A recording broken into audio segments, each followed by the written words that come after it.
नमस्कार, बहुत बहुत स्वागत आपका अनादि टीवी पर। मैं हूं आपके साथ पारुल। दूसरे चरण करण जी हां, और आ रहे हैं अब मत प्रतिशत। लेकिन इस वक्त जो बड़ी खबर है वो आपको बता रहे, दूसरे चरण का मतदान उत्तर प्रदेश में भी लगातार जारी है। यूपी की 8 सीटों पर वोट डाले जा रहे हैं। मथुरा में 9 बजे तक 11.83% अब तक वोटिंग दर्ज की गई है। मत प्रतिशत दर्ज किया गया है। मतदान के दौरान सुरक्षा व्यवस्था के भी कड़े इंतजाम किए गए। मथुरा जीएम और एसएसपी तमाम चीजों की मॉनिटरिंग कर रहे हैं। मथुरा में हेमा मालिनी बीजेपी प्रत्याशी हैं, कांग्रेस से मुकेश धनगर मैदान में हैं, और वहीं बसपा से सुरेश सिंह उम्मीदवार बनाए गए हैं। तो क्या हेमा मालिनी इस बार हैट्रिक लगा पाएंगी? क्योंकि इस सीट का इतिहास कि तीसरी बार सांसद रिपीट नहीं हुआ, तो क्या इस इतिहास को या इस परंपरा को खत्म कर पाएंगी हेमा मालिनी? इसी के साथ चूंकि ये सीट अपना ही समीकरण है इस सीट का, और सबसे पहले इस जंग का पहला चरण ये है कि मत प्रतिशत बढ़े। जो मतदाता हैं वो पोलिंग बूथों तक पहुंचे। ये तमाम चीजें हैं जिन पर हमारी नजर बनी हुई है। हमारे रिपोर्टर्स, हमारे जो सहयोगी हैं वो ग्राउंड पर मौजूद हैं, वोटर से भी चर्चा कर रहे हैं। तो ये जानने की कोशिश की जनता के दिल में है क्या, किन मुद्दों को लेकर जनता वोट कास्ट कर रही है। और चलिए हम चर्चा करने की कोशिश कर रहे हैं। अब तक जो अपडेट सामने आ रहा है,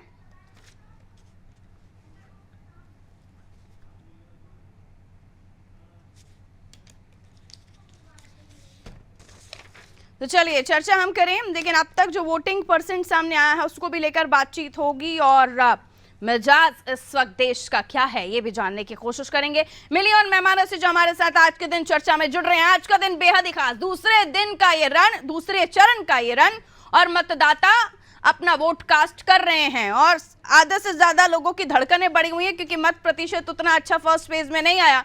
दूसरे फेज के लिए तमाम मुद्दों को झोंक दिया है, तमाम ताकत को लगा दिया। अश्विनी शाही जी भारतीय जनता पार्टी से हमारे साथ इस वक्त जुड़े हुए हैं। अश्विनी शाही जी वेलकम, बहुत बहुत स्वागत आपका। अशोक कुमार तिवारी जी हमारे साथ जुड़े हुए समाजवादी पार्टी से, आपका भी स्वागत करती हूँ सर। भूदेव शर्मा जी कांग्रेस का पक्ष रखने के लिए हमारे साथ बने हुए हैं, सर वेलकम। और साथ ही सैयद रजा रिजवी साहब वरिष्ठ पत्रकार हैं, हमारे साथ जुड़े हुए हैं। रजा साहब क्या कहेंगे? तमाम मुद्दे आ चुके हैं, या कहें मुद्दे कम, एजेंडा आ चुके हैं। मंगलसूत्र आया, सैम पित्रोदा आए, एंट्रेंस टैक्स की बात उन्होंने की, और उसके बाद ये कहा गया कि तमाम मुद्दों पर बातचीत हो रही है, लेकिन उसके इतर चिंता इस बात की हो रही है अलग अलग जगहों पर कि वोट परसेंट कैसे बढ़ेगा। ये वोट परसेंट बढ़ाना चुनौती हो गया। क्या वो उत्साह, वो उल्लास, वो उमंग दिखाई दी आपको वोटरों में फर्स्ट फेज में? और उसके लिए जो बीजेपी ने अब प्रयास किए, मुद्दे बहुत तेजी से आए सामने, क्या वो मत प्रतिशत बढ़ा पाएंगे? पहली तो स्टेप यही होगी कि जनता बाहर निकले, वोट कास्ट करे। बिल्कुल सही है। और अनादि टीवी की तरफ से मैं भी और आप भी, पूरा परिवार अनादि टीवी का, और मैं स्वयं भी ये निवेदन करता हूं मतदाताओं से कि ज्यादा संख्या में निकलिए, और मत आपका बहुत ही जरूरी है। इसलिए आज छुट्टी मत मनाइए और जरूर मत देने जाइए। आपका मत बहुत मायने रखता है देश के विकास के लिए, देश के कल्याण के लिए, इसलिए जरूर मत दें। ये सही है कि आज का चुनाव बहुत इंटरेस्टिंग है, क्योंकि जब 19 का चुनाव हुआ था तो उसमें जो है वो खाली एक कांग्रेस की एक ही सीट का कैंडिडेट मिला था सहारनपुर से, और ये जो 26 अप्रैल का हो रहा है इसमें 4 सीटें जो है वो कांग्रेस को मिली है। अमरोहा से मिली है, और गाजियाबाद से मिली है, बुलंदशहर से मिली है, और मथुरा से मिली है। और सीट अगर जीतने की बात कहिए तो 7 मेंबर ऑफ पार्लियामेंट जो है 2019 में भारतीय जनता पार्टी के थे, और एक खाली अमरोहा से दानिश अली जो है बीएसपी के वो जीते थे। यानी ये टोटल ये प्रतिष्ठा भारतीय जनता पार्टी की 100%, 8 में 7 लाएंगे तो 100% का रिजल्ट भारतीय जनता पार्टी के सामने होगा। लेकिन बहुत ही मजेदार चुनाव ये होने जा रहा है। भारतीय जनता पार्टी ने टिकट भी बदला है, गाजियाबाद का टिकट बदल दिया भारतीय जनता पार्टी ने, जबकि मैं ये समझ नहीं पाता हूं कि 2014 में, लेकिन भारतीय जनता पार्टी की अपनी रणनीति रहती है, अपनी सोच रहती है, और दीर्घ तरीके से दूरदृष्टि से वो सोचते हैं और समझते हैं, तब वो निर्णय करते हैं गाजियाबाद में 2014 में 19 में वीके सिंह साहब जो वहां मेंबर ऑफ पार्लियामेंट थे, और 2019 में अगर पारुल वोट देखा जाए तो मैं तो सोचता हूं कि इतना वोट तो कोई कैंडिडेट पाएगा ही नहीं। 9,44,503 वोट, इतना वोट तो हमारे प्रधानमंत्री जी बिल्कुल। भी बनारस में नहीं लेके आए। लेकिन लेकिन जीते कितने थे वो? 5,15,000 वोट से। और उन्हें हराया किसको था? सुरेश बंसल को, जो सपा के थे, 4,43,000 बिल्कुल। 3 वोट से। तो अब वहां डाली शर्मा भी लड़ रही हैं, लेकिन वहां वीके सिंह नहीं लड़ रहे हैं। बिल्कुल। वहां 8 नया सीटें हैं, कैंडिडेट लड़ रहा 8 है पर ही गाजियाबाद में। दिलचस्प लड़ाई है। मैं वापस आऊंगी सर आपके पास। जी 8 पर ही दिलचस्प लड़ाई है। गाजियाबाद का भी जिक्र अभी रजा साहब कर रहे थे, लेकिन अब भी मैं जिक्र कर रही हूं कि जिस तरीके से बहुत तेजी से एक स्विंग के साथ मुद्दे बदले हैं, इन मुद्दों को बदलता हुआ देखकर क्या वोटर के जहन में, क्योंकि अब आरोप लग रहे हैं शाही साहब आप पर कि ध्रुवीकरण की तरफ आप आ गए हैं, तुष्टीकरण की राजनीति आप करने लगे हैं, मुद्दों में परिवर्तन, मंगलसूत्र आप ले आए।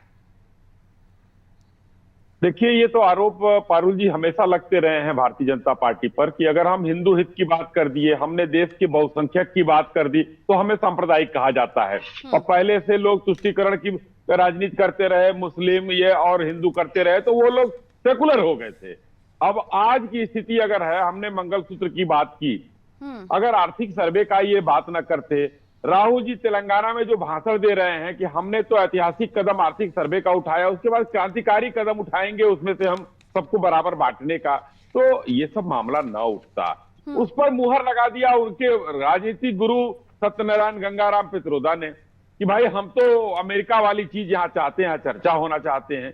तो ये सब चीजें हम जनता को बता रहे हैं। यही बात 2006 में माननीय पूर्व प्रधानमंत्री जी ने कहा था, अंग्रेजी में कहा था, तो लोगों ने कहा वाह बहुत बढ़िया काम किया उन्होंने कि भाई हम पर्टिकुलरली मुस्लिम्स को उसमें हक है हमारे संसाधनों पर। उसमें सबका नाम लिया उन्होंने, ओबीसी, लेकिन पर्टिकुलरली मुस्लिम्स कहा था, अंग्रेजी में कहा था। इसी बात को माननीय प्रधानमंत्री जी ने पूरे देश को हिंदी में समझा दिया, क्योंकि बहुसंख्यक हिंदी में समझते हैं।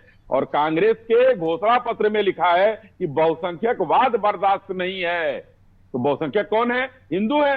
तो हम बर्दाश्त नहीं है उनको, तो ये तुष्टीकरण की राजनीति को समझाना पड़ेगा। तो हम सांप्रदायिक हो ही जाएंगे इन लोगों की नजर में, लेकिन हम अपने वोटर्स की नजर में बेहतर हैं, मजबूत नेतृत्व है, बेहतर नीतियां हैं और अच्छा काम कर रहे हैं। और देखिएगा, फिर से मैं एक बार आपके चैनल के माध्यम से वोटरों से अपील करूंगा कि भाई 4% पिछली बार आप लोगों ने कम किया, थोड़ा सा जलपान बाद में करिए, निकलिए, मतदान करिए पहले, और 4% और बढ़ाइए। नहीं तो ये लोग कहना शुरू कर देते हैं। देखिए होता क्या पारुल जी कि पहले तक, अभी हमारे रजा साहब हैं, ये जानते होंगे, आप भी जानती हैं, कि जब ज्यादा वोटिंग होती थी तो कांग्रेस या विरोधी दल कहते थे कि एंटी इनकम्बेंसी है, ज्यादा वोट पड़ा है। लेकिन भाई अभी तो कम वोट पड़ा है, इसका मतलब जनता चाहती है कि सरकार वही रहे और स्थिर रहे। जी, धड़कनें वाकई तेज हो रही हैं आपकी शाही साहब।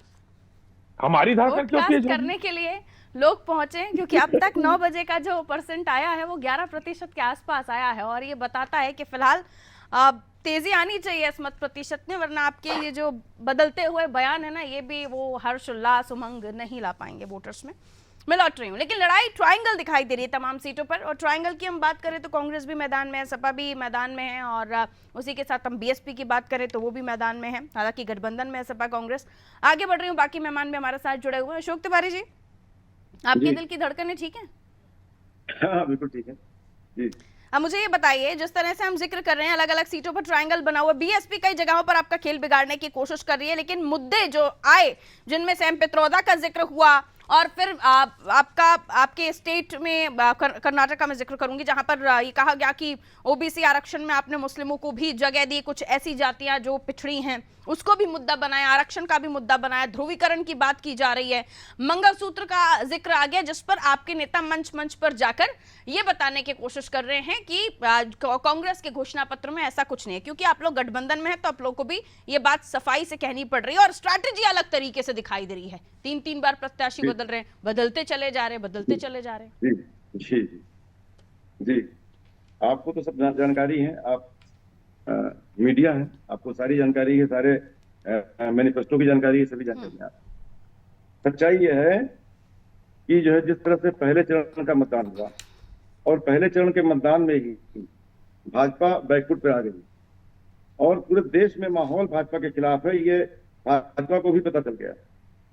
तो हालात ये है कि सबसे बड़े नेता हैं, शीर्ष नेता हैं मोदी भाजपा के, और उन्होंने जिस तरह से निम्न स्तरीय बयान दे डाला, इससे ये स्पष्ट हो गया कि वो बौखलाहट में है और हार को स्वीकार कर रहे हैं। स्थिति यह है कि इस पर अधिक कुछ नहीं बोलूंगा। पूरा विश्व ने देखा है, पूरे देश ने देखा है उनका बयान कितना निंदनीय है, कितना निम्न स्तरीय है, और चुनाव आयोग को स्वतः संज्ञान लेना चाहिए इससे, क्योंकि देश को बांटने की साजिश है। अब सवाल इस बात का है कि जहां तक सैम पित्रोदा की बात की आपने, सैम पित्रोदा बहुत महत्वपूर्ण नेता नहीं है, पहली चीज। दूसरी बात, कांग्रेस का कोई अधिकृत नेता नहीं है। तीसरी बात कि जो है, जो सरकार तिवारी जी क्षमा के साथ एक करेक्शन करना चाहूंगा। उसमें हम कॉमन मिनिमम प्रोग्राम के तहत अपना एजेंडा लाएंगे, और कॉमन मिनिमम प्रोग्राम जो होगा, सभी दलों का एकजुट जो प्रोग्राम बनेगा, उस पर देश चलेगा। किसी एक के बयान पर देश नहीं चलने वाला। सच्चाई ये है, इस पर मैं स्पष्ट रूप से अपना बयान दे रहा हूँ। अगर सैम पित्रोदा जी के बारे में तिवारी जी आप ये कहते हैं कि वो बहुत ज्यादा बड़े नेता नहीं है, छोटे नेता हैं, तो फिर अभी जो आपके सीनियर नेता है ना, उनको अपना भविष्य दिखाई दे रहा होगा कांग्रेस में, या आने वाले समय में अशोक जी यहीं बैठेंगे और फिर कहेंगे कि फलाना नेता थोड़ी ना हमारा कोई सीनियर नेता। इंडिया गठबंधन है ना, इंडिया राजीव साहब के समय से वो आपके सलाहकार रहे हैं, और आज जब दाल नहीं गल रही तो कौन नेता? अरे वो समझने का प्रयास करिए। कॉमन मिनिमम प्रोग्राम के तहत हम देश चलाएंगे, ठीक है, ये बात यहीं पर खत्म हो जाती है। अब रही इसकी बात कि जो है, देश में युवा और किसान भाजपा की बिराई कर रहे हैं, क्योंकि युवाओं को ये मंजूर नहीं, 4 साल की नौकरी सेना में युवाओं को मंजूर नहीं है, जो है जिस तरह से पेपर लीक हो रहा है। तो ये नामंजूरी वोटों में क्यों नहीं दिख रही है साहब? 11-10 बज चुका है, वोट परसेंट अभी तक सामने नहीं आ रहा है जिस तेजी से सामने आना चाहिए। वोट परसेंट जो गिरा है, भाजपा का जो पारंपरिक कार्यकर्ता है वो नहीं दे रहा है, भाजपा में काम नहीं कर रहा है, भाजपा का पारंपरिक कार्यकर्ता वोट नहीं दे रहा है, भाजपा के लोग निराश हैं, भाजपा के लोग उदास हैं, उदासीन हो गए हैं। 10 साल की सरकार में जो भाजपा को ही वोट देता है, पारंपरिक बताता है, वो नहीं निकल रहा है वोट देने के लिए, इसलिए मतदान कम हुआ है। और जनता ने जो मन बनाया है वो तो मशीनों पर दिखाई देगा ही, वो वोट परसेंट बताएगा ही, लेकिन उसके इधर कुंवर दानिश अली साहब और उसके अलावा डॉली शर्मा, शिवराम वाल्मीकि साहब, ये आपके कैंडिडेट, और कहा गया इन 2 सीटों तो ऐसी हैं जिसमें 40 साल का सूखा आप कभी खत्म नहीं कर पाए। यूपी में स्थिति बहुत ज्यादा अच्छी है नहीं, मुद्दे तमाम ऐसे हो गए जिस पर आप लोगों को मंच पर आकर आपके तमाम नेता सफाई देते हुए नजर आ रहे हैं। क्या कहेंगे आप, इस बार कौन सा चमत्कार होगा?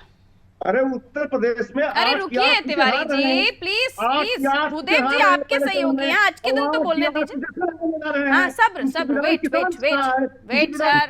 अशोक जी, भूदेव जी नहीं है ना आपका नाम, रुकिए, अभी तो जिंदा रहने दीजिए कांग्रेस को। हाँ ठीक है भूदेव जी बोलना शुरू कीजिए प्लीज, फिर मुझे मैं आपसे बात नहीं कर पाऊंगी। हाँ कहिए भूदेव जी, अनम्यूट कीजिए भूदेव जी आपका डिवाइस। सवाल मेरा आप ही से था, रिपीट नहीं करूंगी इसलिए। पारुल जी बहुत बहुत धन्यवाद। सबसे पहले तो मैं आपके चैनल के माध्यम से सभी देशवासियों को, आपके दर्शकों से ये अपील करता हूं कि लोकतंत्र का एक महापर्व है जिसमें आप 5 साल के लिए सरकार चुनने जा रहे हैं, जिसका खामियाजा आपने 10 साल में भुगता है, आगे ना भुगतना पड़े, इसलिए अधिक से अधिक संख्या में आकर के मतदान करें। पारुल जी मैं सुन रहा था, अश्वनी जी को भी, आपको भी, और भी कई सभी को मैंने सुना कि कम प्रतिशत मतदान क्यों हुआ। इसका ये जवाब नहीं दे पाते कि उत्तराखंड में कई बूथों पर एक व्यक्ति भी, सिंगल व्यक्ति कोई मतदान करने नहीं आया। उत्तर प्रदेश के बुरहानपुर या पता नहीं कौन सा एक बूथ था, वहां एक गांव में एक प्रत्याशी वहां वोट डालने के लिए नहीं आया। चुनाव आयोग ने बहुत कोशिश की कि वोट डलवाया जाए। तो ये क्या शो करता है कि जहाँ राज्य सरकार भी बीजेपी की हो, केंद्र सरकार भी बीजेपी की हो पिछले 10 सालों से, और वहां अगर कोई मतदाता वोट डालने नहीं जा रहे हैं, तो ये पूरे सीधे तौर पर दिखाई दे रहा है। और रही बात आपने कहा कि सफाई देते नजर आ रहे हैं, फारूक जी मैं आपको एक बात बताना चाहता हूं, हमारे नेता, हमें गर्व है कि हमारे नेता केवल और केवल मैनिफेस्टो पर बात कर रहे हैं। जिस भी जनसभा में जाते हैं वो अपने मैनिफेस्टो की बात करते हैं कि हम देश के लिए क्या करने वाले हैं अगर हमारी सरकार बनती है तो। लेकिन आज यहाँ भारतीय जनता पार्टी को या मोदी जी को ये बताना चाहिए था कि वो आगे क्या करेंगे और पिछले 10 सालों में उन्होंने क्या किया। वो अपने जो जिसको संकल्प पत्र के नाम से शायद लेके आए हैं, उस पर ये बात करना नहीं चाहते, क्योंकि देश का युवा, देश का किसान, देश की महिलाएं सब जानते हैं। आप कह दीजिएगा अगर मैं गलत बोल रही हूं तो। स्टेट गवर्नमेंट में आपकी सरकार ने ओबीसी आरक्षण में मुस्लिमों की कुछ जातियां शामिल नहीं की? पहले अपना पूरा जवाब तो देने दीजिए, आपने किसी और को नहीं, इस पर हाँ या ना बता दीजिए, फिर मुझे वोट परसेंट के लिए भी जाना है। इस पर हाँ या ना बता दीजिए, ऐसा है कि नहीं है, हकीकत बता दीजिए। इसीलिए मैंने कहा कि आप लोगों को बताना पड़ रहा है। इस पर सच और झूठ कर दीजिए, मैं मान जाऊंगी आपकी बात। जाने नहीं देंगे तो हिम्मत है तो बोलिए। आप हर बात में बीच में काटने की कोशिश क्यों करते हैं? मैं आपसे सिंपल आपसे एक क्वेश्चन पूछ रही हूँ, उस पर जवाब है आपके पास? आपने मुझसे पहले क्वेश्चन पूछा था, उसका मैं जवाब दे रहा था। आप मुझे ये बताइए कि आपने अश्विनी जी को एक बार चलिए, इसका जवाब आप दे दीजिएगा, मैं आपको पूरा टाइम दूंगी।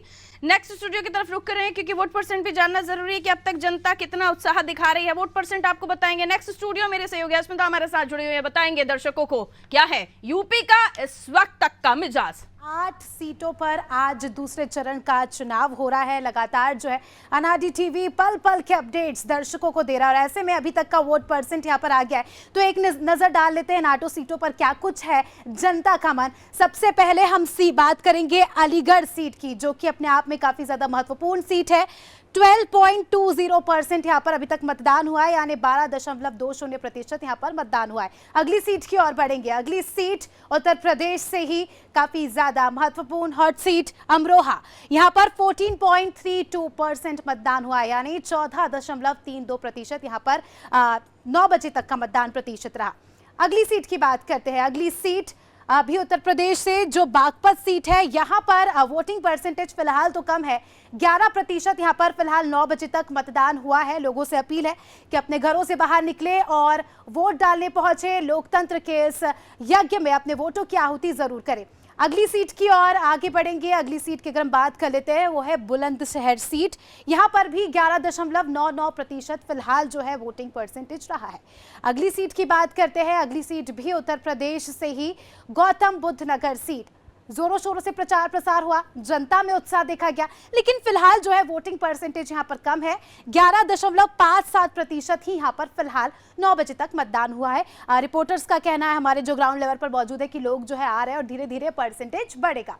अगली सीट की ओर मूव फॉरवर्ड होते हैं, वो है गाजियाबाद सीट, जहां पर सबसे कम फिलहाल मतदान देखा जा रहा है। अगर हम दूसरी सीट से कंपेयर करें तो 10.67% फिलहाल यहाँ पर मतदान हुआ है, वोटिंग परसेंट है, और उम्मीद है कि शाम तक ये बढ़े और अच्छा खासा यहाँ पर परसेंटेज हमें देखने को मिले। अगली सीट की ओर आगे बढ़ेंगे। अगली सीट है हमारी मथुरा सीट, काफी ज्यादा हॉट सीट। यहाँ पर मुकाबला जो है काफी ज्यादा दिलचस्प है। हेमा मालिनी यहाँ पर बीजेपी की ओर से है ग्राउंड पर। यहाँ पर भी अगर हम बात करें, प्रचार प्रसार तो जोरों शोरों से हुआ, हेमा मालिनी भी लगातार सक्रिय नजर आई, लेकिन वोटिंग परसेंटेज फिलहाल 10.9% ही है। और अब अगली सीट की बात कर लेते हैं। अगली सीट भी काफी ज्यादा इंपॉर्टेंट सीट, मेरठ सीट, यहाँ पर भी फिलहाल 10.28% ही जो है वोट हुआ है, और उम्मीद है हमें भी, और लगातार हम भी यही अपील कर रहे हैं जनता से बिल्कुल कि वोट घर डालें से निकलिए, जलपान बाद में कीजिए और मतदान पहले कीजिए। इस वक्त की बड़ी खबर से दर्शकों को रूबरू करा दें। इस वक्त की सबसे बड़ी खबर हम आपको बता दें। देखिए, चुनाव है, हर पल हर मिनट एक बड़ी खबर आप तक पहुंचेगी, क्योंकि हर जगह हमारे रिपोर्टर्स मौजूद है। मध्य प्रदेश से ये खबर आपको बता रहे हैं। मध्य प्रदेश का रीवा, जहां उप मुख्यमंत्री राजेंद्र शुक्ल ने भी मतदान कर दिया है। देखिए, जब हमारे बड़े नेता, हमारे सेलिब्रिटीज, वो फेसेस जिनसे मोटिवेशन मिलता है, इनको देखकर और भी उत्साह बढ़ता है वोटर्स का भी, कि निकलना है, वोट कास्ट करना है। अपने क्षेत्र के मतदान केंद्र पहुंचे हैं, वोट कास्ट किया उप मुख्यमंत्री राजेंद्र शुक्ल ने। एमपी से ये खबर आपको बता रहे हैं। घर से निकलकर मताधिकार का उपयोग किया है। राजेंद्र शुक्ल ने लोगों से भी अपील की है वोट कास्ट करने की। सुनिए क्या कुछ कह रहे हैं राजेंद्र शुक्ल। इस बार 400 पार से ज़्यादा एनडीए की सीटें आएंगी, 370 से ज़्यादा भाजपा की सीटें आएंगी, और फिर एक बार मोदी सरकार बनेगी। अभी 5 महीने पहले ही चुनाव हुआ था विधानसभा का, यही वो कांग्रेस के लोग थे जो कहते थे मध्य प्रदेश में हम सरकार बनाने जा रहे हैं, और बाद में फिर जब परिणाम निकला तो आपने देखा कि पहले जो इतनी सीटें थी 2018 में, उससे भी घट गई। कांग्रेस के जमीन से जब कोई पार्टी, कोई नेता कट जाते हैं तो उनको धरातल की वास्तविकता समझ में नहीं आती है, इसलिए वो ऐसी बातें कर रहे हैं। आप 4 जून का इंतजार करिए।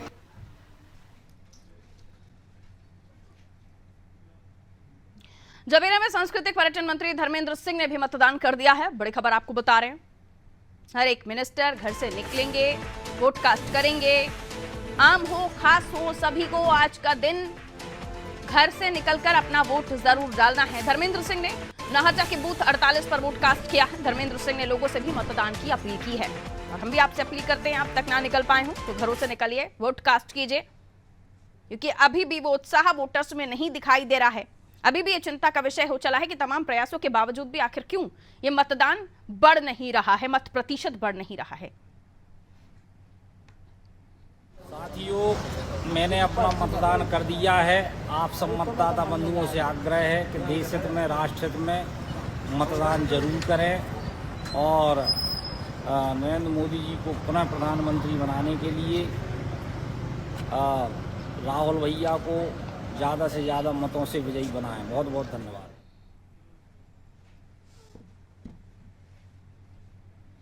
वापस आ रही हूँ, कांग्रेस के पास ही जा रही हूँ। भूदेव जी अपनी बात कंप्लीट कीजिए, उसके बाद बाकी मेहमानों से मेरे अगले सवाल होंगे। भूदेव जी सुन पा रहे हैं? ठीक है, डिस्कनेक्ट हुआ। वापस आ रही हूँ। शाही साहब, मसला ये है क्या? भूदेव जी आपको आवाज मिल रही है मेरी? जी बिल्कुल, कहिए, बात रख लीजिए अपनी। हाँ जी पारुल जी, देखिए मैं वही बता रहा था कि क्यों आखिर इतना कम प्रतिशत मतदान हो रहा है। आज जिस तरह से देश का युवा बेरोजगार घूम रहा है, मैं अब ये कहेंगे कि हमने इतना रोजगार दिया। सबसे बड़ी बात ये होती है कि अगर इन्होंने रोजगार दिया तो पारुल जी ये जनसभा में जाकर के मोदी जी को आज ये मुस्लिम पाकिस्तान की बाकी सभी भी ऑन एयर हैं, आपकी ऑडियो ऑन एयर है, प्लीज थोड़ा सा ध्यान रखिएगा इस बात का। हाँ जी कहिए सर। पारुल जी, हाँ। पारुल जी यही सबसे बड़ा परिणाम होता है कि आज लोकसभा में जिस तरह से मोदी जी घबराए हुए हैं, मोदी जी की जो बौखलाहट है वो साफ तौर पर दिखाई दे रही है, क्योंकि वो किसी भी जनसभा में जा रहे हैं। इससे पहले 2019 में शहीदों के नाम पर फर्स्ट वोटर से वोट मांग रहे थे। आज जब इनको लगा फर्स्ट चरण के मतदान के बाद कि आज भारतीय जनता पार्टी जो 400 पार का जुमला दे रही थी वो अब 150 पे भी नहीं आने वाली है, तो आ गए अपनी उसी पर, मुस्लिम पर, हिंदू मुस्लिम पर, जहाँ पर जो बोल चुके हैं आप सर। मेरा सवाल जो छूटा था रिपीट करूं या आप उस पर बात करेंगे? नहीं बिल्कुल बिल्कुल बात करेंगे। जवाब दीजिए, कर्नाटक में ऐसा हुआ या नहीं हुआ?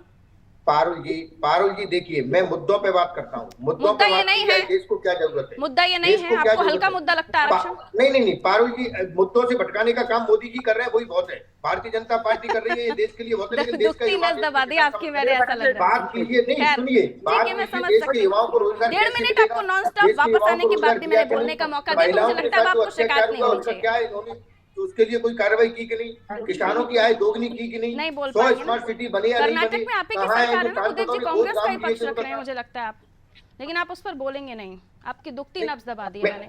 कोई दुखती नब्ज नहीं है। रजा साहब तो बताइए ना, ऐसा है कि नहीं है? Am I wrong? मैं गलत बोल रही हूँ क्या? मैं गलत हूँ क्या? मैं झूठ बोल रही हूँ? क्या देने वाली हो और क्या दिया है आज तक आपने? ओके सर, ठीक है, नहीं बात कर पाएंगे आप, मैं आपको समझ रही हूँ ना, इस पर नहीं बात कर पाएंगे। क्यों बात नहीं करेंगे? हमारी क्यों नहीं बात करेंगे? तो कहिए ना, कहिए ना सर।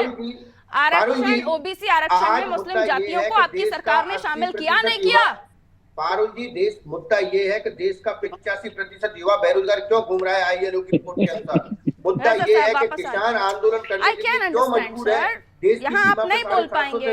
ओबीसी वर्ग के साथ ये अन्याय नहीं है, आप अच्छा इतना बता दीजिए, आपकी सरकार ने जो कर्नाटक में किया अन्याय नहीं है आपकी तरफ से ओबीसी के ऊपर, वैसे ही वो आरक्षण के लिए लड़ रहे हैं। अगर आप बीजेपी के प्रवक्ता बनके कितना भी शाही साहब इस लोकतंत्र को खत्म करने में जितना योगदान भारतीय जनता पार्टी, जगह जगह पर शाही साहब बीएसपी आपके लिए परेशानी खड़ी कर रही है, कहीं कास्ट फैक्टर तो कहीं उम्मीदवार। कोई परेशानी नहीं है। अरे रुक जाइए भूदेव जी, शाही साहब नहीं है ना आपका नाम, सब्र कीजिए, वेट प्लीज। शाही साहब कहिए, ऐसे में बीएसपी चुनौती आपके लिए शाही साहब बन सकती है। ट्रायंगल वाला ये जो मुकाबला है ये हर जगह दिखाई दे रहा है 8 सीटों पर, तो इस बार रिपीट कर पाएंगे आप अपना 2019 का परफॉर्मेंस? पारुल जी देखिए, ये उत्तर प्रदेश में 8 सीटें थी, 8 में 7 हम जीते थे, अमरोहा की सीट हम नहीं जीत पाए थे। इस बार 8 की 8 सीट हम जीत रहे हैं। उसका कारण है कि जो बेरोजगारी की बात आप कर रही हैं, सारे इंडिया अलायंस के नेता इस समय बेरोजगार हैं। मोदी जी ने बेरोजगार कर रखा है, इसलिए बेरोजगारी की बात कर रहे हैं। हम तो कहते हैं ईपीएफओ के आंकड़े जो है 11 करोड़ से बढ़कर 28.5 करोड़ हो गए हैं। ये रोजगार सृजित हुआ है। और दूसरे जो ये 3 किलोमीटर सड़क बनाते थे, हम 37 किलोमीटर सड़क बना रहे हैं, भूत प्रेत आकर बना रहे हैं। मैन्युफैक्चरिंग में हम जो है टॉप 3 में पहुंचे हैं, तो ये मैन्युफैक्चरिंग सेक्टर क्या भूत प्रेत के द्वारा बनता है? हम इंफ्रास्ट्रक्चर में दूसरे नंबर पर है वर्ल्ड में, क्या भूत प्रेत आकर जो इंफ्रास्ट्रक्चर का काम कर रहे हैं। तो ये लोग जो है सिर्फ भटकाने का काम कर रहे हैं। ये लोग सिर्फ और सिर्फ मुस्लिम 2006 में भी मनमोहन सिंह मुस्लिम, 2014 में हमारे मतदाताओं में भी दिखाई दे, और आज भी वही तो काम बेहतर कर रहे हैं ये लोग। 10%, 11% से ऊपर यूपी का वोट परसेंट आ ही नहीं रहा है अभी। 10 बज चुका है और ये 10 से ऊपर गाड़ी नहीं बढ़ रही है। अपील कीजिए, आप लोगों की कोशिश है, आप लोगों के प्रयास धरातल पर नहीं दिख रहे हैं। शाही साहब, मुद्दे भी तमाम उठा लिए आप लोगों ने मंच से। मोदी जी की भी काफी एनर्जी दिखाई थी, लेकिन वो उत्साह, वो उमंग वोटर में दिखाई नहीं दे रही। चिंता का विषय है आपके लिए भी और चुनाव आयोग के लिए भी कि क्यों आखिर वोटर नहीं निकल पा रहा। बता रहा, उत्तराखंड में आपका एक पोलिंग बूथ तो ऐसा रहा जहां पर तो वोट कास्ट करने लोग ही नहीं पहुंचे। कई जगहों पर बहिष्कार की भी खबरें आई। क्यों सर? पारुल जी, हर चुनाव में ऐसा होता है और ये लोकतंत्र का एक ऐसा पर्व है जिसमें वोटरों को अपना जो है ये बताने के लिए कि जनता तक, सरकार तक, शासन तक आवाज पहुंचाने के लिए कई बार कई जगह होता है। नोटा का भी ऑप्शन ये इलेक्शन कमीशन ने दिया है। आप बाकी सबको म्यूट करिए, ये बीच बीच में डिस्टरबेंस नहीं अच्छा लग रहा है। और प्लीज, मैं जिसका नाम करूं, मैं आपसे मेहरबानी करके रिक्वेस्ट कर रही हूँ वो बोलिएगा, क्योंकि हमें समझ ही नहीं आ रहा कि कौन बोल रहा है इस वक्त। प्लीज डिसिप्लिन मेंटेन कीजिए।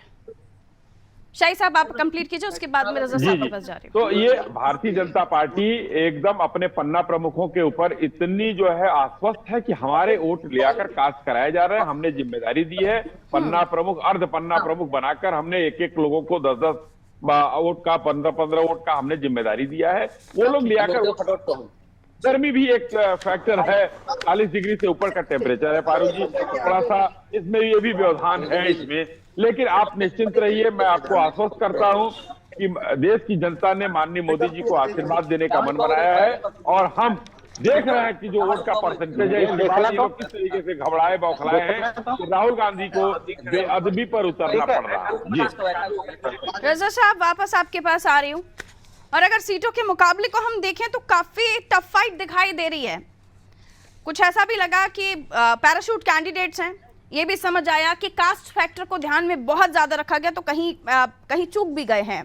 एक जगह पर ऐसा कि मुस्लिम वोटर्स हैं लेकिन कैंडिडेट मुस्लिम कोई नहीं है। इन तमाम सीटों को लेकर मैं एक एक सीट से लेकर अपने जो बाकी मेहमान हैं उनसे भी चर्चा करूंगी। मैं मेरठ को लेकर बात करूं। मेरठ जहां पर बताया जा रहा है कि अच्छी खासी फाइट है और दलित कार्ड खेलने की कोशिश की है यहाँ पर सपा ने, सुनीता वर्मा को उतारकर 3 बार यहाँ पर कैंडिडेट चेंज हुआ। मेरठ जहां पिछली बार बहुत कम मार्जिन से जीत हासिल हुई थी, इस बार आपको क्या लग रहा है? क्या जो मुस्लिम बहुल क्षेत्र है लेकिन कैंडिडेट मुस्लिम नहीं है, यहाँ पे त्यागी जी हैं बीएसपी से, गोविल साहब हैं, भगवान राम का किरदार उन्होंने निभाया, तो क्या ये फैक्टर उनके साथ जुड़ेगा? बीजेपी का वोट, बीजेपी का कार्यकर्ता उनके लिए मेहनत कर रहा था ग्राउंड पर, क्या देखा आपने? देखिए पारुल जी, मेरठ और बागपत दो ऐसे लोकसभा हैं, बड़ी इंटरेस्टिंग है क्योंकि 2014 में और 2019 में वहां से राजेंद्र अग्रवाल जी जीते थे और वो उनका कुल मार्जिन था 4729 वोट, मतलब इतने कम वोट पाए थे। और वहां मोहम्मद याकूब भी खड़े हुए थे, ये वोट पाए थे आप समझिए 5,86,184 और मोहम्मद याकूब पाए थे 5,81,455। तो अब इनका टिकट काट के वहां जो अरुण गोविल जी को जो है सीरियल के बहुत बड़े जो है नाम है और भगवान राम का उन्होंने रोल किया, उनको इज्जत से देखा जाता है, उनको इज्जत से प्रतिष्ठा करते हैं लोग। और जब क्षेत्र में गए हैं तो लोग उनके पैर भी छूते रहे हैं मतदाता लोग।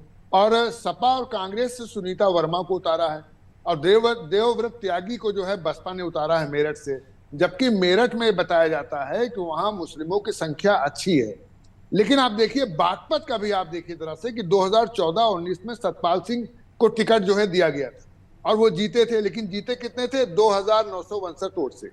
इसलिए भारतीय जनता पार्टी ने बागपत में अपना कैंडिडेट ना उतार करके आरएलडी और बीजेपी से समर्थन में जो है राजकुमार सांगवान को आरएलडी ने उतार दिया। ये पहला चुनाव है 5 दशक के अंदर कि चौधरी चरण सिंह के खानदान का कोई भी व्यक्ति वहां से कैंडिडेट नहीं है। इससे पहले बागपत से जयंत चौधरी लड़े थे। तो ये एक बहुत ही इंटरेस्टिंग चुनाव वहां का हो रहा है, मेरठ का और बागपत का। और अमरोहा का भी चुनाव बहुत इंटरेस्टिंग है क्योंकि कंवर सिंह तंवर जो है वो 2014 में मेंबर ऑफ पार्लियामेंट थे, लेकिन 2019 में वो नहीं जीत पाए थे क्योंकि बीएसपी और सपा का गठबंधन था और दानिश अली जीत गए थे। और दानिश अली बहुत ज्यादा वोट से नहीं जीते थे, खाली 63,218 वोट से जीते। लेकिन भारतीय जनता पार्टी ने इस बार भी कंवर सिंह तंवर को ही वहां से बनाया है कैंडिडेट, और दानिश अली कांग्रेस से आ गए हैं। तो बड़ा इंटरेस्टिंग चुनाव है ये जो 8 लोकसभा का है। इसमें भारतीय जनता पार्टी ने बहुत मजबूती से चुनाव लड़ा है। इसमें अब ये तो मत देने के बाद पता चलेगा कि वोटर ने किस कैंडिडेट को अपनाया है, कौन सी जो है उसको योजनाएं समझ में आई, उसकी बहबूदी के लिए, उसकी तरक्की के लिए, उसके विकास के लिए कौन सी ऐसी योजना भारतीय जनता पार्टी की समझ में आई कि उसको वोट दे दिया, या गठबंधन को जो है वोट दिया। उधर बीएसपी भी वहां बड़े अच्छे तरीके से लगी हुई है, तो कहीं ना कहीं ट्रायंगल भी है, ऐसा नहीं है। अब कौन जीतता है कौन हारता है ये तो 4 जून का समय बताएगा। बिल्कुल, तो किसकी जीत किसकी हार, ये 8 सीटें क्या अपना पिछला परफॉर्मेंस या उससे बेहतर कर पाएगी भारतीय जनता पार्टी, या इस बार मिलेगी उसे कुछ सीटों पर शिकस्त, ये देखना दिलचस्प होगा। क्योंकि मिशन 80 पर काम कर रही है भारतीय जनता पार्टी। शाही जी थोड़ा समय मेरे पास कम है, मुझे आपसे भी इजाजत लेनी होगी, माफी चाहूंगी, मैं आपके पास आना चाह रही थी लेकिन समय मेरे को इजाजत नहीं देता। बहुत बहुत शुक्रिया शाही साहब आपका भी, रजा साहब आपका भी, आप दोनों हमारे साथ जुड़े। उत्तर प्रदेश को लेकर हम डिस्कशन कर रहे थे। उत्तर प्रदेश की 8 सीटें, हॉट सीट बागपत भी है, हॉट सीट मेरठ भी है, हॉट सीट मथुरा भी है, क्योंकि मथुरा में अपने आप में ही दिलचस्प चुनाव है। कृष्ण की धरती, ब्रिज की जनता किसे चुनेगी। मेरठ जहां पर पिछली जीत छोटी जीत थी भारतीय जनता पार्टी के लिए, बाकी 7 सीटों पर काफी अच्छा परफॉर्मेंस। कैंडिडेट बदल दिया तो क्या मत प्रतिशत बढ़ेगा, या फिर जो वोटिंग परसेंट, जो जीत का अंतर था वो बढ़ेगा कैंडिडेट बदलने के बाद। कई सारे फैक्टर्स हैं, लेकिन फैक्टर यह भी कि कई सीटों पर त्रिकोणीय मुकाबला भी है। देखना दिलचस्प होगा कि 4 जून को क्या होता है। लेकिन आज का दिन, पूरा दिन बने रहिए हमारे साथ, क्योंकि हर सीट की अपडेट हम आपको दे रहे हैं। वो छोटे फैक्टर्स जो जनता के जहन में बड़े हैं उन पर भी बात हो रही है। ग्राउंड पर हमारे रिपोर्टर्स मौजूद है, पल पल की अपडेट आपको दे रहे हैं। वोट परसेंट भी स्पेशल तैयारी के साथ आपको दिखा रहे हैं। कहीं नहीं जाना है, बने रहिए। छोटे से ब्रेक के बाद जल्दी से वापस।